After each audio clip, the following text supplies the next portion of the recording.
Para sa Counsel for the Defense, Mr. Presiding Officer, just for clarity, ano pong relevance nung video na ipinakita ni Attorney Zuleika Lopez?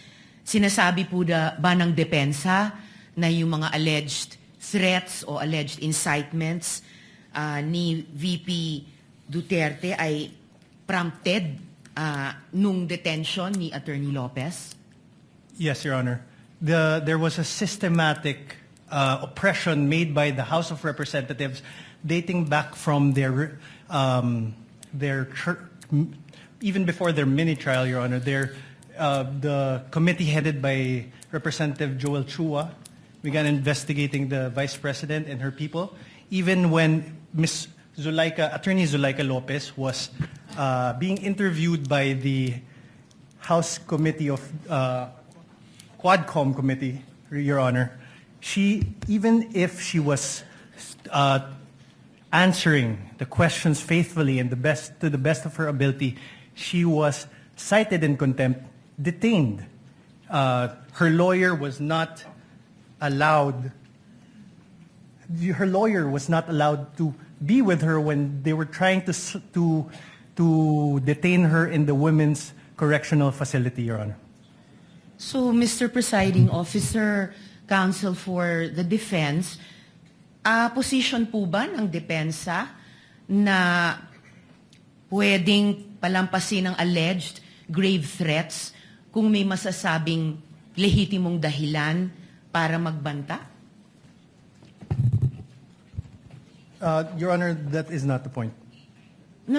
Mr. Presiding Officer, I am making a point through my question and I am asking the good counsel for the defense dahil sinabi nila there was a systematic oppression that yes, yan po ang nag-prompt nung alleged grave threats and alleged incitements ng Vice President na prompt po ng detention ni Attorney Lopez na kanyang inilarawan sa ipinakitang video kanina.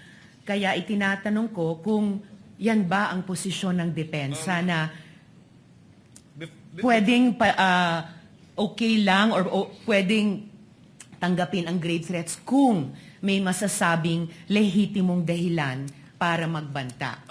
Yes, Your Honor. Before Counsel Yes, Mr. Presiding responded answers, although he already answered in the affirmative. Your Honor, I was just referring to before. We'd like to remind the senator judges to be cautious in making counsels for either party make conclusions of law and fact instead of presenting evidence through a witness they will present or through direct, cross, redirect, or recross. Because if he answers Senator Judge Ontiveros, that would effectively place on record a conclusion of fact and law, not drawn from a witness, which they can very well do so during their closing remarks.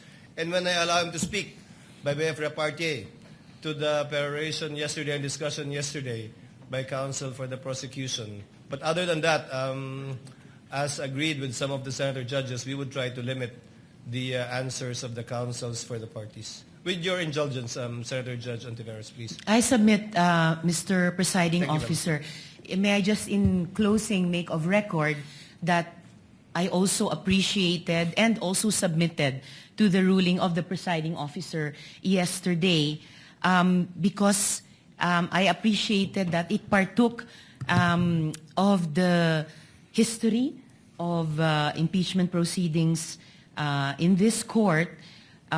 Pinag-aralan ko rin po ng maigi ang mga nakaraang mga impeachment trials at di hamak na pati noon naging liberal ang pagpapahintulot nila sa mga katanungan ng mga senator judges para lang mas maliwanagan ang iba't ibang punto. So I again thank the good presiding officer and again reiterate my submission to his ruling and thank the good counsel for the defense for his response. We thank Senator Ontiveros for her indulgence and understanding. Senator Villanueva.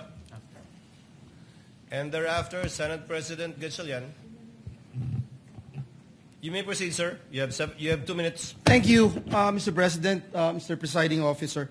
May I just point out something to the witness Mr. President, Your Honors, the witness mentioned yesterday that reported statements of the Vice President were referred to the Presidential Security Command and evaluated in coordination with the National Security Council.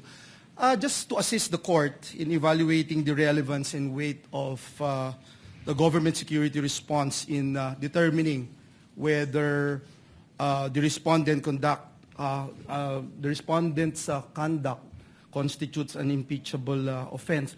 May we know from the witness could the witness explain yung threats po ba, how threats against the President are ordinarily assessed by the government? Kasi dito yung lumalabas yung pag-weigh natin whether or not meron bang bigat yung threat o ito'y ordinaryong threat na nangyayari sa pang-araw-araw nating buhay. Specifically, Mr. Witness, what factors are taken into account in evaluating a reported threat and in determining appropriate measures?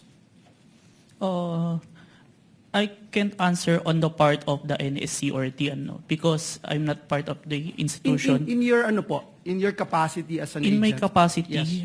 one of the consideration, if it's a active threat, if it's the one giving the threat is capable of doing so. Meaning, If someone high-ranking official, and if you say an high-ranking and have official, a capability or power over to implement those such threat, it is considered, sir. example, a mayor, perhaps? Would you say a high-ranking official? A congressman? Not- Or yung basihan po ng kanyang threat. Kunyari, ang threat ko, dadalhin kita doon sa buwan. Wala naman akong space shuttle. So, wala din pong bearing yon. Is that the correct assumption? Not only, sir, but also how it was delivered, sir. Like what was mentioned in that I mentioned previously, it was mentioned that no joke, no joke. It's a serious.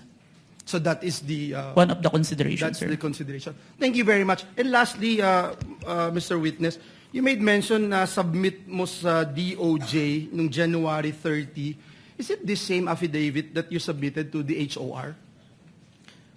The one that submitted to the HOR is the affidavit dated February, sir.